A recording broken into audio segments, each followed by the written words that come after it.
Перед 8-м сезоном Рика и Морти стояла очень важная задача. Это первый сезон, вышедший после убийства Прайм Рика, а значит, авторы должны были придумать, чем будет заниматься один из главных героев после совершения своей мести, придумать, как показать становление нового Рика, того, который не гонится ни за кем, любит свою семью, пытается отпустить мысли о своей мертвой жене или хотя бы сделать так, чтобы эти мысли перестали быть деструктивными. Ну и вторая задача — снять остальные 9 эпизодов.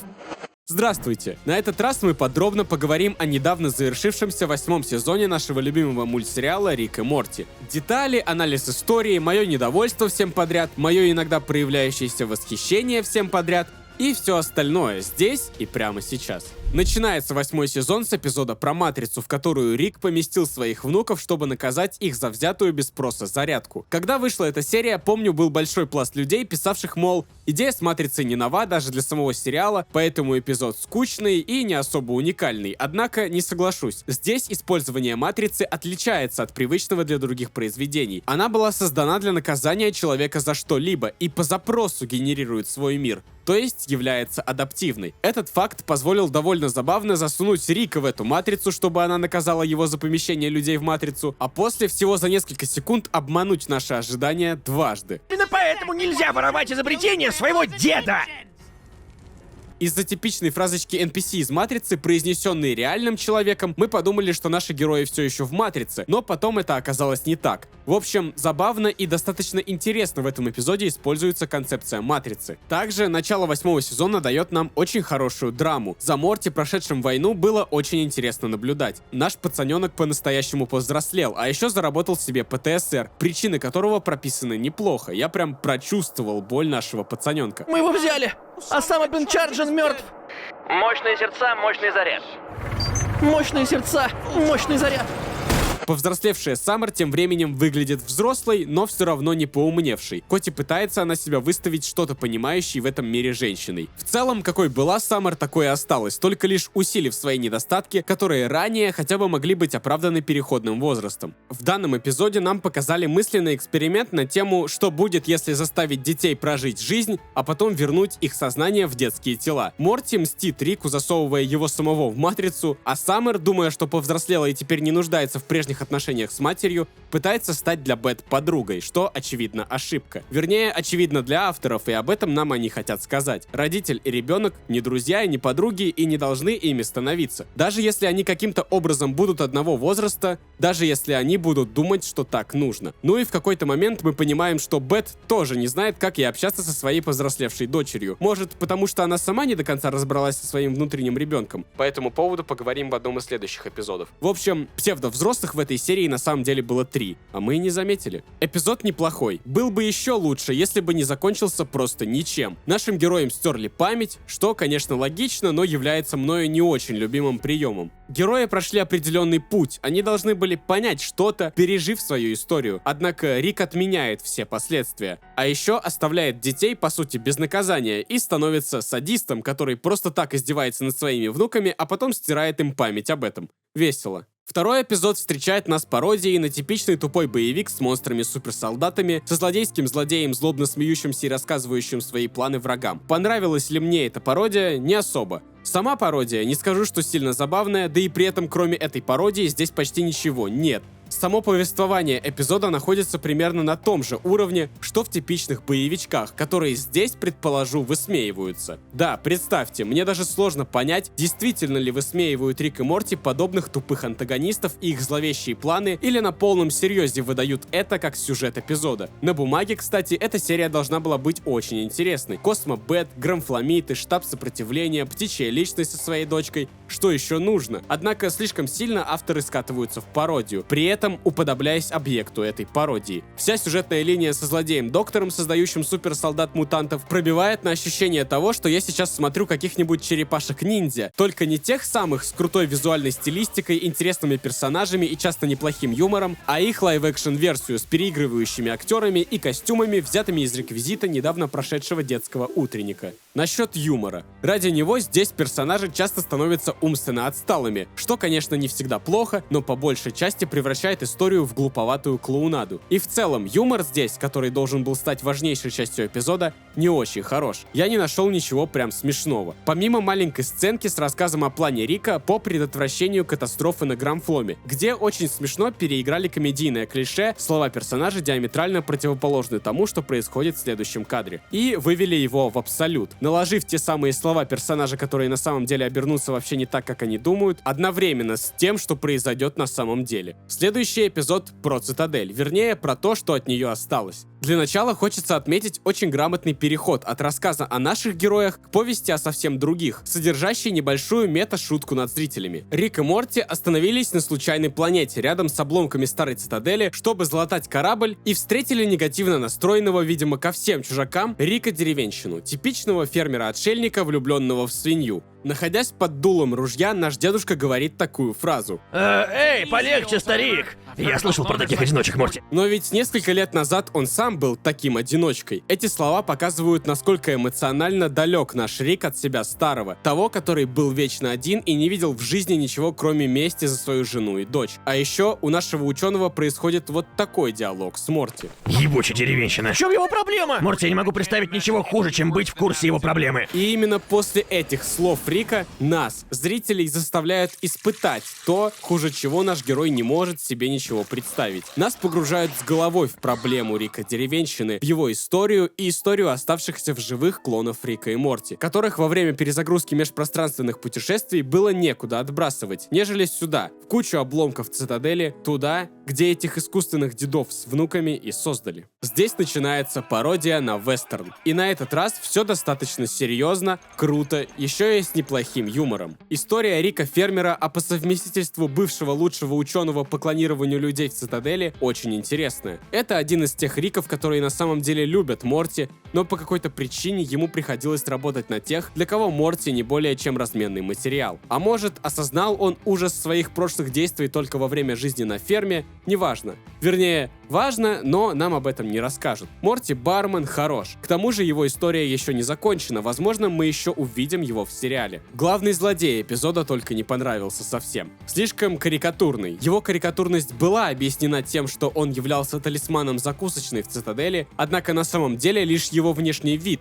манерность и акцент – достойное следствие этого факта. Характер персонажа, его действия тоже карикатурны, и только по той причине, что авторам показалось прописать такого персонажа хорошей идеей. Другой злой Рик, втиравший своим товарищам про то, что нужно мыслить шире одного прыжка, когда они делили заработанную ловлей Морти портальную жидкость, был мне интересен. Казалось, его амбиции нам еще раскроют получше, ведь не просто так из всех Риков в этом эпизоде он был больше всего похожим на Рика. Но нет. К сожалению, даже такому клону умнейшего ученого во вселенной не было суждено избежать своей участи эпизодического персонажа, и он умер. Довольно глупой смертью. В целом, данный эпизод хорош. Классно раскрыли то, что стало цитаделью после ее разрушения, подарили нам еще одну историю из цитадели, которая, конечно, наверное, не сможет сравниться ни с одной из историй, рассказанных нам в 7-м эпизоде 3-го сезона. Но было интересно посмотреть. Жаль только, что новых идей и мыслей о взаимоотношениях Риков и Морти этот эпизод нам, по сути, не дал. Все как всегда. Морти убивают Риков, Рики убивают Морти. Однако на самом деле Рики и Морти любят друг друга и нуждаются друг в друге. 4-й эпизод встречает нас как второй, самый мерзкий после той истории о сперматозоидах. Как прекрасно. Пасхальный кролик заставляет всех вокруг совокупляться друг с другом и даже с неодушевленными предметами. Смешно?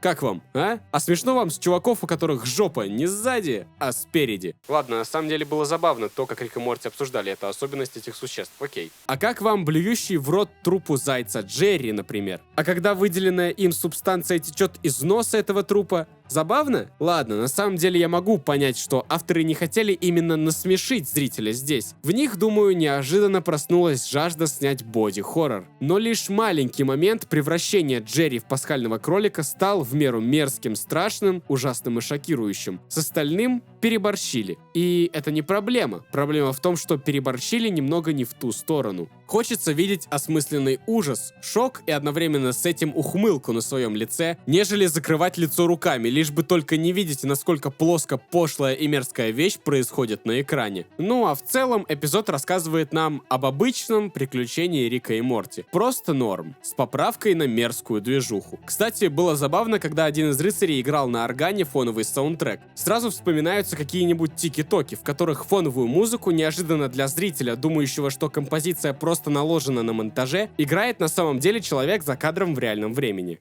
5-я серия в целом очень яркий показатель проблемы всего сезона. Одна половина хронометража прекрасно, вторая какая-то клоунада. И так можно оценить почти каждый эпизод в 8-м сезоне, просто в этом контраст виден наиболее четко. Первую половину истории мы наблюдаем за тем, как Рик и Морти играют в шпионов для того, чтобы выкрасть драгоценные ресурсы у инопланетян. А оставшуюся часть истории все вокруг, сходя с ума от перспективы озолотиться, гонятся за теми, кто украл все сокровища с корабля еще до наших героев. В общем, начали эпизод отлично, заинтриговали, повернули сюжет в другую сторону, тем самым разрушив ожидания зрителя, но закончили немного неудачно. Отмечу интересную вещь, кстати. Когда Морти, противясь действиям Рика, случайно разбудил инопланетян, которых дедушка хотел обокрасть, у наших героев были считанные секунды, чтобы слиться с толпой и притвориться спящими в капсулах. Рик смог найти два места для себя и Морти. Первая капсула находилась совсем рядом с героями, а вторая в другом отсеке. У ученого был следующий выбор. Кинуть пацана в тот отсек, который поближе, а самому с легкостью найти другой, минимизируя риски для внука, ибо Рик точно сможет себя защитить, если он не успеет спрятаться в капсуле, а вот Морти, возможно, нет. Или самому залезть в капсулу поближе, а любимого внука отправить искать другую. Первый выбор более адекватный и расчетливый, с примесью заботы. Второй эгоистичный, эмоциональный и с намеком на наказание для Морти. Ты виноват в случившемся, тебе и расхлебывать, а я помогу лишь чуть-чуть. И вследствие того, что Рик выбрал второй вариант, не сильно беспокоясь о безопасности внука, наши друзья оказались не на тех местах, которые лучше всего бы подошли к ситуации, а немного перемешались. Рик стал ребенком богатеньких родителей, а Морти — старым дедулей-чистильщиком сортиров со сложной сюжетной аркой. Хотя очевидно, что с ролью ребенка лучше бы справился Морти, а выбрался из дерьма с легкостью бы дедушка Рик. Данная деталь довольно забавная.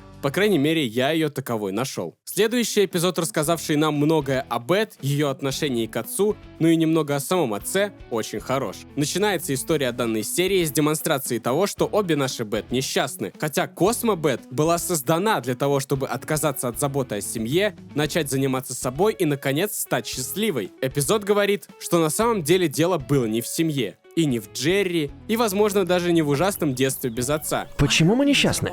Это не из-за Джерри. Очень долго Бет, как и мы тоже, думала, что несчастна из-за своего неудачного брака. Она переживала кризис семейных отношений, развелась с Джерри, потом сошлась, поняв, что все равно любит его. И сейчас мы точно понимаем, что в ее несчастье может и виноват неудачный брак, но лишь отчасти. Тогда что же является настоящей причиной несчастья нашей Бет? Следующее, что приходит на ум — детство. То самое ужасное детство, прожитое в жажде внимания со стороны вечно занятого отца. И даже это одна из Бет называет пройденным этапом. Мы же не можем все валить на отца, так? Нет, пройденный этап. У меня был плохой папа. Заткнись, напиши об этом книжку. К сожалению, на самом деле этап вообще не пройден. А чтобы его пройти по-настоящему, нашим матерям нужно снова погрузиться в детство, вернуть себе молодость и, чтобы понять, что же они чувствовали тогда, стать вновь безответственными детьми. А в случае с нашими героинями, ужасно жестокими, сумасшедшими безответственными детьми. В этот раз, в отличие от эпизода про Фрупи Лэнд, нам не просто говорят о том, какая была Бет в детстве, а наглядно показывают. Девочки издеваются над, кажется, роботизированным Джином, ибо почему-то его рука вообще не похожа на человеческую, расставляют ловушки по своему дому, в общем, веселятся по полной. Кстати, интересная деталь номер 1. Когда Космо Бет, помолодев, игралась рядом с домом, а другая Бет, будучи взрослой, следила за ней, мелкая завела свою большую сестренку в ловушку и захотела сделать ее тоже маленькой. Взрослая Бет понимает, что будет, если это произойдет, если она выпустит своего внутреннего ребенка наружу, но в глубине души все равно хочет этого, потому говорит своему клону: «Сделай это». Интересная деталь номер 2. Небольшой ляп. Непонятно откуда Бет достала этого мишку с анатомически верными внутренностями, которого для нее сделал ее Рик, когда та была маленькой. Но хорошая отсылка. А еще это толкает меня на мысли о том, что девочки залезали в ту самую коробку старых игрушек, которую мы видели в эпизоде про Фруппи Лэнд. Лучше бы показали нам, кстати, как эти клонированные детишки разбирали бы эту коробку, возможно, давая свою оценку старым побрякушкам вместо бесконечного экшена с из ниоткуда появляющимися предметами. Этим самым мы бы увидели, как относились и относятся обе Бет к Рику. Они бы могли повспоминать какие-то вещи из своего детства и дать нам очень много лора. Ну да ладно. Зато у нас есть другая сцена. Сцена с Риком, которого обманом состарили маленькие Бет и отпинали, приговаривая ему то, какой он плохой отец. Данный моментик наглядно показывает, что жажда внимания от своего ушедшего в детстве папы точно для наших девчонок не пройденный этап, как они пытались сказать ранее. Ты нас не хотел, ты просто хотел съебаться! Я не уходил. Моя Бет умерла. Ага, ну кто-то же нас бросил! В целом, эта сцена должна была быть очень трогательной, но немного ушла в какую-то клоунаду. Хорошо, хоть достаточно смешную. Остается открытым вопрос по поводу того, почему, повзрослев, Бет стала сдержанной, обычной женщиной, хотя в детстве она была стихийным бедствием, постоянно жаждущим пырнуть кого-нибудь ножом в перерывах между расставлением ловушек в своем домике на дереве и сжиганием чьих-то домов. Предположу лишь, что переходный возраст сильно повлиял на Бет. Отец от нее ушел, мама, как я понимаю, умерла в какой-то момент из-за использования устройства Омега Прайм Риком. Такая обстановочка заставила ее повзрослеть и засунуть свое детство подальше, внутрь своего подсознания. А что насчет арки нашего Рика в этом эпизоде? Она дала нам понять, насколько сильно наш герой изменился. Раньше инопланетный парк, сделанный в честь Земли инопланетянином, ни разу даже не бывавшим на этой самой Земле, очень нравился дедушке. Он казался ему настолько плохим, что даже хорошим. Рик в ущербности этого парка видел что-то настоящее, откликавшееся в его душе. Все потому, что наш дедушка был депрессивным космопанком. Сейчас он меняется, и именно об этом изменении и говорит нам сериал уже очень долго. С появления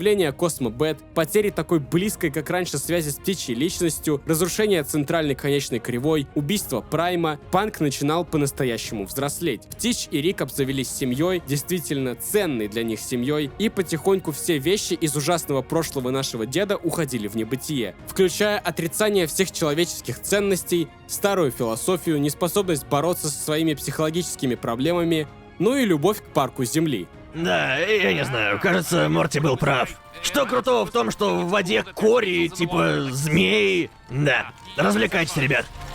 7-я серия 8-го сезона нашего любимого мультсериала относится к тем, что очень глубоко уходят в тему метаповествования. Однако здесь мне это даже понравилось. То, как Рик и Морти, находясь внутри кино, делали так, чтобы это кино поскорее закончилось, подгоняя свои действия под правила развития киносюжета, становясь антагонистами и протагонистами, когда нужно, создавая свою историю, было интересно. Наши герои мультсериала, каждая история которого движется по кругу Хармона, попадают в мир другой истории, которая тоже проходит по этому кругу. Получается такой круг Хармона внутри круга Хармона. Причем в какой-то момент эти круги переплетаются, когда обе истории про Рика и Морти и про Роба Деревьев находятся на одном отрезке. Когда наши герои попадают в кинолайзер, который неизвестно почему вообще способен их был туда поместить, думаю, Рику нужно более тщательно начинать контролировать функционал своих изобретений, они находятся в третьей части круга Хармона. Поиски того, чего хотели герои, зашли слишком далеко и привели их в незнакомый мир, в котором Рику и Морти пришлось нелегко. В 4-й части круга герои адаптируются к новым тяжелым условиям, а в 5-й все переворачивается неожиданным для зрителя образом. Рик подружился с Тененбаумом, хотя до этого план состоял в том, чтобы Морти его убил. И как раз эта дружба в 6-й части круга приводит наших героев к упадку. История кинолайзера становится линейной, что не позволяет Рику и Морти выбраться из фильма, пока они вновь не придумают, как закончить его сюжет. И когда они начинают исправлять историю кинолайзера, круг Хармона на экране знаменует начало 6-го отрезка. Повесть наших героев и история Роба Деревьев, в которой наши герои тоже участвуют, синхронизировались, а после подарили нам трогательный финал. Как приключения Рика и Морти этого эпизода, так и сюжета фильма о Роба Деревьях. И этот финал, по заветам круга Хармона, привел героев к изменениям их характеров, как одних, так и других. Данная деталь показывает, насколько хорошо проработали авторы свою мета-историю, поэтому зачет, молодцы. Единственный вопрос к нескольким, как по мне, слишком жирноватым, плосковатым шуткам. Диалоги между карикатурными Джеймсом Ганном и Заком Снайдером, Рик, который обоссывает свой телевизор после просмотра не понравившейся ему новой части любимой кинофраншизы. Ну да ладно. 8-й эпизод полностью посвящен Джерри. Сольное приключение нашего туповатого парнишки. Ура! Джерри просто олицетворяет комедию ситуации в Рике и Морти. При этом комедийные события, происходящие вокруг него, довольно редко приводят нас к какой-то слишком пошлой клоунаде, поэтому я был рад увидеть полностью посвященный ему эпизод. К тому же эпизод хороший, с неплохим юмором, раскрытием новой концепции в мультсериале, а также здесь нам в очередной раз показали, как сильно наши Смиты отличаются от большей части других из того же региона вселенных. Отличаются настоящей любовью друг к другу, несмотря на то, что половина из них друг другу даже не родные. Однако, чтобы показать это на контрасте, авторы должны были заставить Джерри усомниться в своей ценности для семьи. Я не могу жить у какого-то Джина целую неделю. Рик просто заменит меня? Да не заменит. Они даже не заметят, что тебя не было. В этом нет ничего хорошего. Его собрат из другой вселенной, путешествующий по реальностям благодаря лазейкам, найденным им и такими же, как он, путешественниками, забредает в дом наших Смитов и предлагает нашему Джерри отправиться по разным вселенным вместе с ним, чтобы, так сказать, повеселиться. Кстати, бородатый Джерри очень странно надеялся на чудо, врываясь в дом Смитов и находясь на самом виду, понимая, что в любой момент сюда может спуститься из своей комнаты настоящий Джерри. Думаю, как сильно бы Рик и остальные члены нашей семейки не хотели бы замечать слабое звено своего дома, уж удвоение этого звена они бы заметили. Ну ладно. Путешествуя по дороге вместе с бородатым Джерри, мы узнаем, что заведуют ею брошенные, опечаленные Джерри, ненавидящие все и всех вокруг. Раскрытие главного злодея, а по совместительству главы Гранд-центра, здесь оставляет желать лучшего. Его мотивация быть мудаком, возможно, понятна, однако требует большего количества четких деталей. Пару намеков нам, конечно, по поводу его истории дали, но не более. Эта крутая куртка тебя изменила, Джерри. Ты теперь злой, и ты слишком часто вытаскиваешь меня из кресла. Эй, мне нужен гольф-кар! Самая главная мысль данного эпизода кроется в разговоре бородатого Джерри и нашего. Они обсуждают свои семьи, и наш дитек, рассказывая о том, что происходило с его Смитами, понимает, что на самом деле его семейка крутая, и к тому же по-настоящему его ценит. В то время как бородатый Джерри — брошенный бедолага, который однажды сбежал из дома, а вернувшись, обнаружил уже нового мужа Бет в своем доме. И даже в такой ситуации Джерри все еще оставался любим своей семьей, но сам он этого не понимал. В общем, хорошо раскрывающий свою идею эпизод. А еще небольшая деталь в конце. Оказывается, наш Рик знает про дорогу, а теперь он знает и про то, что Джерри о ней знает. Из-за чего зятьку пришлось убрать оставленный секунду назад знак о безопасности этой вселенной для других Джерри-путешественников. Думаю, оно к лучшему. Наш Рик адекватный, но насколько эта адекватность будет на пользу случайным Джерри, неизвестно. Следующая серия расскажет нам о приключениях Морти со своим всеми уже забытым сыном Газарпианцем и взаимодействии Рика и Саммер со всезнающими оракулами. Сюжетная линия Морти дает лишь пару интересных моментов, раскрывая нам то, как повернулась судьба его сына, и то, что сейчас, спустя столько лет, к отцу он пришел не за лечащим душу диалогом, а лишь для того, чтобы написать продолжение своей единственной книги, принесшей денег. Мой отец был ужасен, а мать и вовсе была мусором. Но теперь я познал себя.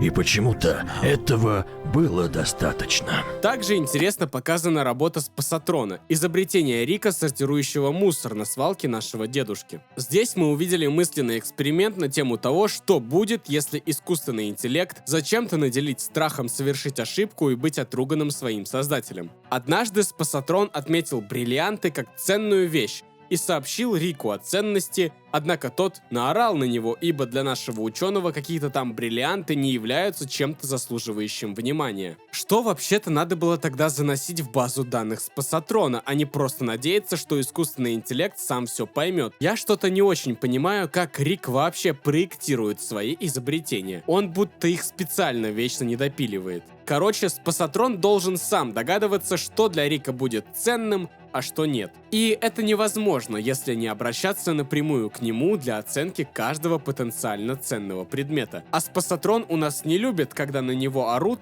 или его попрекают, поэтому что? Правильно, теперь он будет просто уничтожать любой объект, даже на вид достойный сохранения, боясь уточнить у Рика его ценность. Данный факт меня позабавил, спасибо.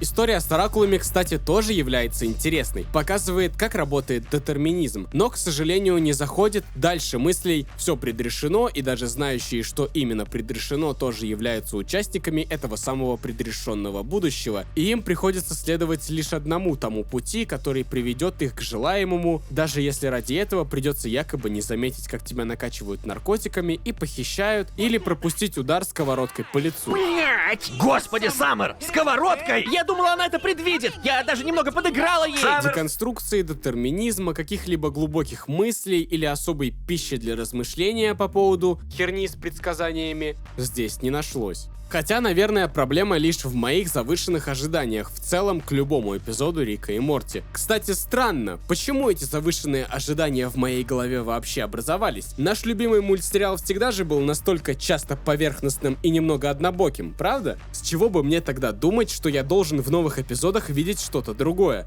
Действительно странновато. Нужно будет покопаться в своих воспоминаниях. Может, среди них затесались фальшивые? Да, это небольшая отсылочка к следующему эпизоду. Надеюсь, вы цените меня за такие плавные подводки к разным частям видео. Ладно, в остальном нормальный эпизод, но, к сожалению, не более. Давайте уже перейдем к финалу, который, наверное, является для всех самой интересной частью 8-го сезона Рик и Морти. И вот мы здесь. И я скажу, что эпизод мне понравился. Однако есть огромное «но» в этом вердикте.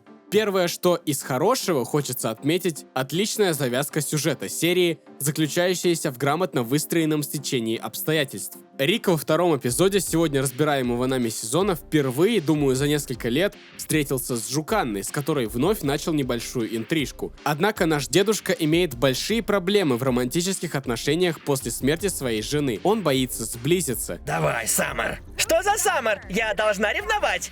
Надеюсь, Саммер знает, что бывает с теми, кого ты любишь. И думает Рик, что все дело в его травмирующих воспоминаниях о Дайен. Запомнили, идем дальше. В одном из прошлых сезонов ожившее воспоминание о молодом Рике, переместившееся в его голову из головы птичьей личности, теперь залезло в мозг Джерри. Дедушка с легкостью решает данную проблему, подчищая сознание своего зятя. И между делом, после стирания навязчивых воспоминаний о молодом хорошем Рике из памяти Джерри на виду у всей семьи, Саммер в шутку говорит, что хотела бы тоже стереть воспоминания о своих бывших. Это заставило Рика задуматься. Ему показалось, что он невольно нашел решение своей проблемы, понял, как вылечить свою психику. Наш дедушка извлекает воспоминания о своей мертвой жене из своей головы, чтобы попробовать сблизиться с Жуканной. Две вроде как отдельные сюжетные линии сплелись воедино, и последствия этого сплетения отражаются в дальнейших событиях эпизода, которые, я надеюсь, вы все знаете, и не стоит мне их пересказывать. Давайте лучше разберемся в том, что хотели нам показать авторы, и во что из того, что они нам хотели показать, я никак не могу поверить и не могу в это погрузиться, как бы ни старался. Первое, что, конечно, сильно жаждали дать нам создатели финального эпизода — фан-сервис,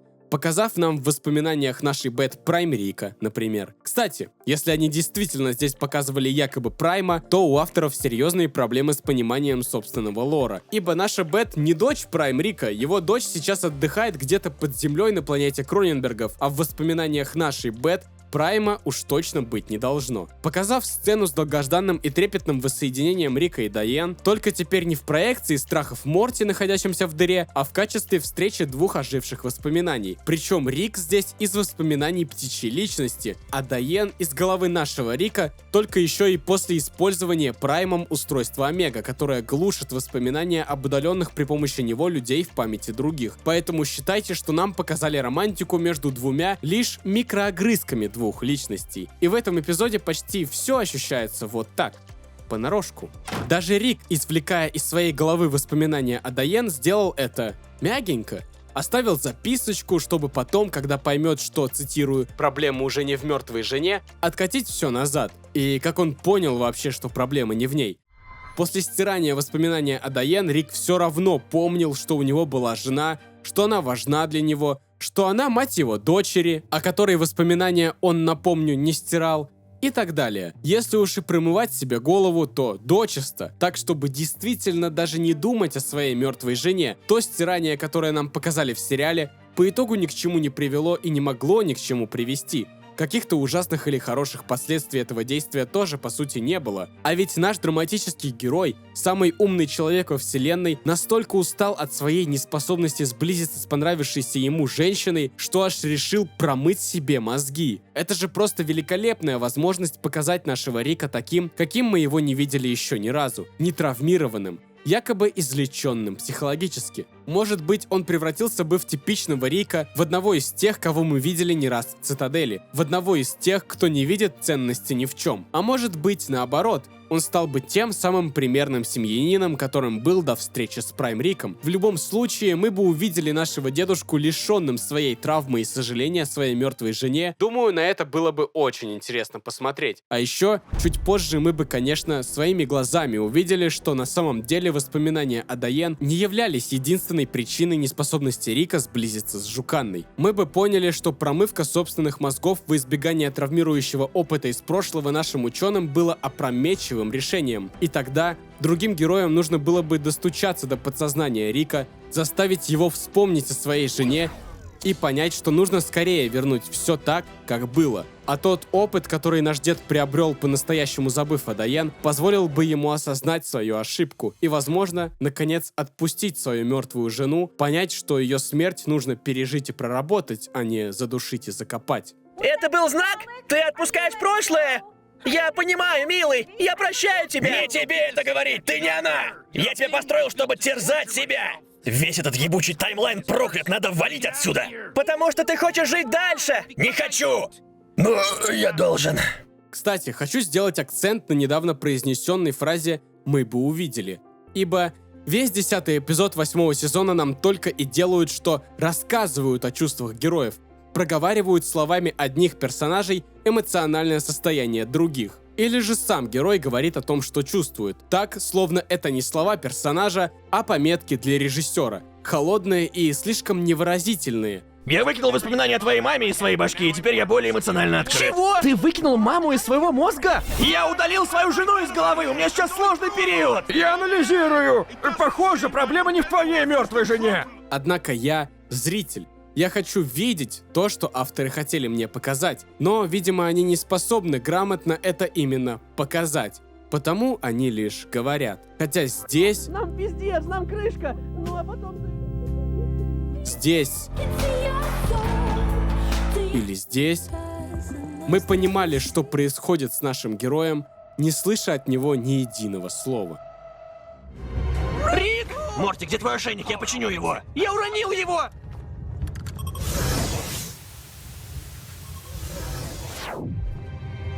Я к этому готов. Будь хорошим, Морти. Будь лучше, чем я.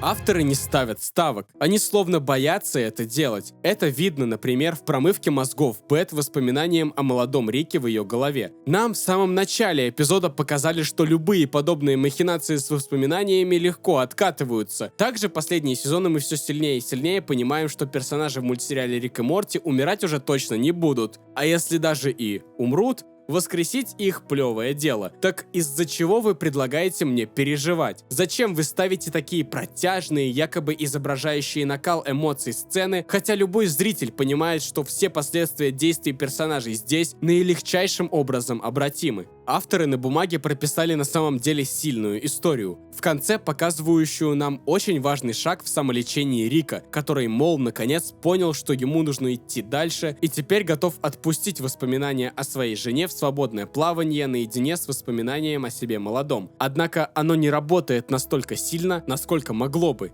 Да и к тому же даже этот важный шаг Рик сотрет из своих воспоминаний где-то за кадром, если верить его словам. Даже песня Don't Look Back из финала 4-го сезона, исполненная в новой вариации, теперь не от лица дочери Рика, а от лица его жены, сопровождающая сцену на экране, не смогла достаточно усилить драматичность момента лично для меня. При этом мне очень жаль, что я не смог достаточно этим проникнуться из-за всех проблем, замеченных мною ранее. Не подумайте, чтобы драма сработала, она не должна быть идеальной, нет. Она должна быть такой, чтобы зрителя автор не держал за дурака, не пытался его обмануть, делая вид, что показывает что-то, хотя на самом деле просто рассказывает о том, что хотел бы показать, не более. Или хотя бы такой, чтобы зритель этого обмана не заметил. Мне показалось, что я заметил. В телеграм-канале многие мысли об этом сезоне были озвучены еще задолго до этого видео. Данный факт должен показать, что и многие будущие видео сначала будут обсуждены в этом самом канале. Так что заходите. А мне еще есть что сказать, но лучше в следующий раз. О, чуть не забыл. В списке всех сезонов Рика и Морти от худших к лучшим я бы поставил 8-й сезон между 6-м и 7-м. Он хорош, хоть с виду кажется не особо ярким.